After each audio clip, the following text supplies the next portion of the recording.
ሰላም ጤና ይስጥልን ክቡራን የዩቲዩብ ቤተሰቦች፣ የሰዓቱን አጫጭር መረጃዎች እየቀርብ ያለው እስከ ፍጻሜው አብራችሁን ቆዩ።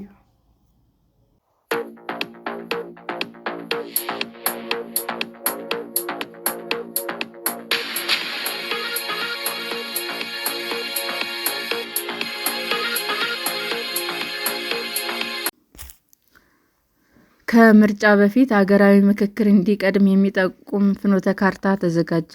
ሰባተኛው ሀገራዊ ምርጫ ከመካሄዱ በፊት ሀገራዊ ምክክር መቅደም እንዳለበት የሚጠቁም የምርጫ ፍኖተ ካርታ ማዘጋጀቱን የፖለቲካ ፓርቲዎች የጋራ ምክር ቤት አስታወቀ። የኢትዮጵያ ብሔራዊ ምርጫ ቦርድ ለውይይት ባቀረበው ረቂቅ የምርጫ ጊዜ ሰሌዳ ሰባተኛው ሀገራዊ ምርጫ ድምፅ የመስጠት ሂደት የሚካሄደው ግንቦት 24 ቀን 2018 ዓ.ም መሆኑን ያስታወቀ ሲሆን የፖለቲካ ፓርቲዎች የጋራ ምክር ቤት ደግሞ የምርጫ ፍኖተ ካርታ አዘጋጅቶ ከምርጫው በፊት ሀገራዊ ምክክር መቅደም አለበት ብሏል። የጋራ ምክር ቤቱ ሰብሳቢ አቶ ሰለሞን አየለ ለሪፖርተር እንደገለጹት ፍኖተ ካርታው 12 ይዘቶች ያካተተ ሲሆን በዋናነት ሰባተኛው ሀገራዊ ምርጫ ለማካሄድ የሚያስችለው ሁኔታዎች ላይ ትኩረት ያደረገ ነው። ከእነዚህ ጉዳዮች መካከል ምርጫ ከማካሄዱ በፊት ሀገራዊ ምክክር በቅድሚያ ሊካሄድ እንደሚገባም፣ በዚህም እንደ ሀገር መግባባት ላይ ያልተደረሰባቸው ጉዳዮች በቅድሚያ መፍታት እንዲቻል እድል የሚሰጥና ነፃ፣ ገለልተኛና ፍትሐዊ ምርጫ ለማካሄድ እንደሚያግዝ አስረድተዋል። ከምርጫው በፊት ስኬታማ ሀገራዊ ምክክር መደረግ አለበት ብለን እናምናለን ብለዋል።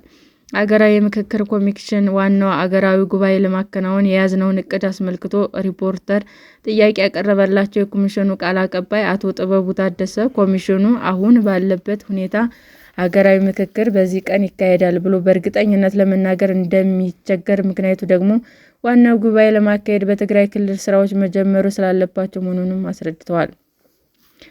ምንም እንኳ ኮሚሽኑ የሚያከናውናቸው ስራዎች እቅድ አውጥቶ የሚንቀሳቀስ ቢሆንም ከትግራይ ክልል በተጨማሪ የተሰበሰቡ አጀንዳዎች የመለየት ስራዎች እንደሚቀሩና ስራዎቹ ሳይጠናቀቁ ዋናው ጉባኤ የሚካሄድበት ቀን መግለጽ አስቸጋሪ ይሆናል ብለዋል። ሰባተኛው ሀገራዊ ምርጫ የሚካሄድበት ቀን ምርጫ ቦርድ በረቂቅ የጊዜ ሰሌዳው ቢያሳውቅም ሁለቱም ተቋማት ስራቸውን የሚያከናውኑት በሚያወጡት የጊዜ ሰሌዳ በመሆኑ የሚጋጭበት ሁኔታ እንደማይኖርም ተናግረዋል። የህዝብ ተወካዮች ምክር ቤት 5ኛ ዙር የስራ ዘመን 2ኛ መደበኛ ስብሰባ ጠቅላይ ሚኒስትር አብይ አህመድ በተገኙበት ጥቅምት 18 ቀን 2018 ዓ.ም ሲካሄድ ሀገራዊ ምክክር ከምርጫ በፊት ቢጠናቀቅ ለምርጫ ግብዓት የሚሆኑ ሀሳቦችን ማግኘት እንደሚቻል ተገልጾ ይህ እንዲሆንም ለጠቅላይ ሚኒስትሩ ጥያቄ ቀርቦላቸው እንደነበረም ይታወሳል።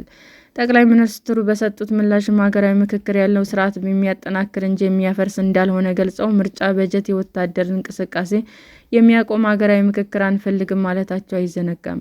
ምርጫ የሚረብሽ ነገር ከምክክሩ ጋር የሚፈጠር አይመስለኝም ያሉት አብይ የምርጫ ስርዓቱ ላይ የሚያመጣው ለውጥ ካለና ከምርጫው በፊት ከታየ ያኔ ይታያል፣ ከምርጫ በኋላ ከታየ ደግሞ ያኔ በሚወሰነው መንገድ የሚታይ ይሆናል ብለው ነገር ግን ምርጫው ጊዜውን ጠብቆ የሚፈጸም ይሆናል በማለት ምላሽ ሰጥተው ነበረ።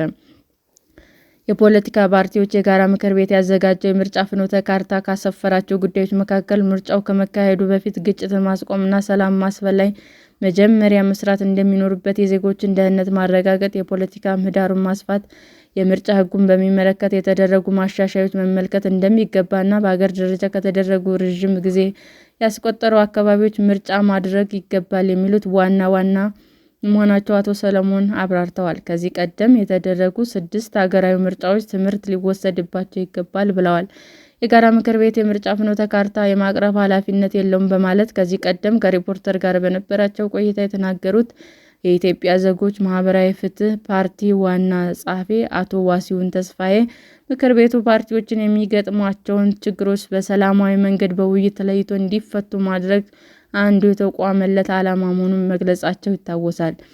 ይህንን በሚመለከት ጥያቄ የቀረበላቸው የጋራ ምክር ቤቱ ሰብሳቢ አቶ ሰለሞን ምክር ቤቱ ይህንን ሰነድ የማዘጋጀት ስልጣን ኃላፊነት እንዳለው ገልጸው ፍኖተ ካርታ የቀረቡ ሀሳቦች ከምርጫ በፊት ትኩረት የተደረገባቸው ሊሰሩ የሚገባቸው እንደሆኑ ምክር ቤቱ ምክር ሀሳቦች እንደሚያቀርቡ ጥናቶች እንደሚያካሂዱ ከመንግስት ከፖለቲካ ፓርቲዎች ውይይት በማድረግ የፓርቲዎች አቅም እንደሚገነባና ሰነዱም የዚህ አካል መሆኑንም ገልጸዋል።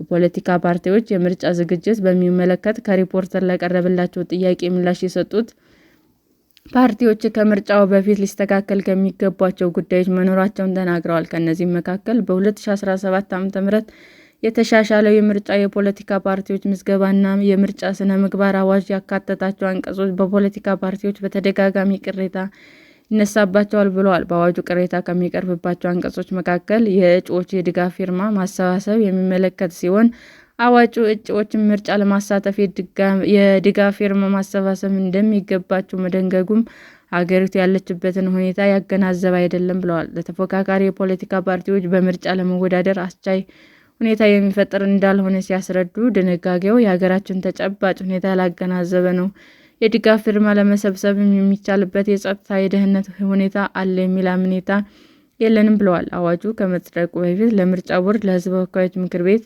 እንዲሻሻል ሀሳብ አቅርበው እንደነበረ ያቀረቡት የማሻሻያ ሀሳብ ተቀባይነት ሳያገኝ ቀርቶ መጽደቁንም አሁንም በድጋሚ ይታይ የሚል ጥያቄ በፓርቲዎች በኩል እንደሚቀርብም ጠቁመዋል። ሰላም ጤና ይስጥልን ውድ የዩቲዩብ ቤተሰቦቼ እንዴት ናችሁ?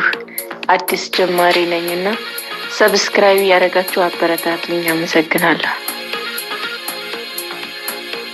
ብርሃን የዩቲዩብ አድማጮቻችን ለሰዓቱ ያቀረብኩላችሁ አጫጭር መረጃዎች ይህንን ይመስል ነበር። በሌላ መረጃ እስክንገናኝ ሼር፣ ላይክ፣ ሰብስክራይብ እንዲሁም ቢቀርብልን የምትሉት መረጃ ካለ ኮሜንት እያደረጋችሁ ቸር ቆዩን።